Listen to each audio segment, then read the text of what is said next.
সিলেটর Zakiganj union পরিষদের ইলেকশনও ২ নম্বরের কারণে এরেস্ট হওয়া ২ অফিসারের উপরে মামলা হয়েছে।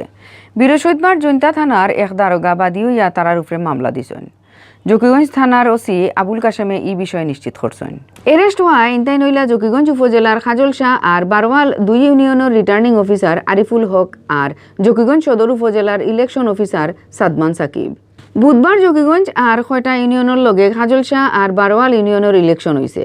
ইলেকশনের দায়িত্বত থাকা আরিফুল হক আর সাদমান সাকিবর মতিগতি সন্দেহজনক আছিল।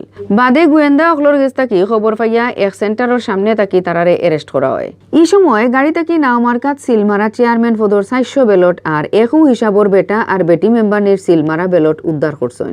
এই সময় সিলেটর ডিসি এম কাজী ইমদাদুল ইসলাম আর এসপি ফরিদুদ্দিন উপস্থিত আসলা।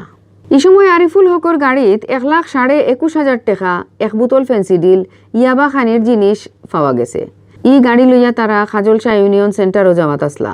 আলগা তাকি খবর লইয়া জানা গেছে নাওমার্কার ক্যান্ডিডেট বর্তমান চেয়ারম্যান জুলকারনাইন লস্কররে ফাঁস করাইয়া দিবার লাগি অফিসার আরিফুল হক আর সাদমান সাকিবর লগে ১৪ লাখ টাকার চুক্তি করছিলা।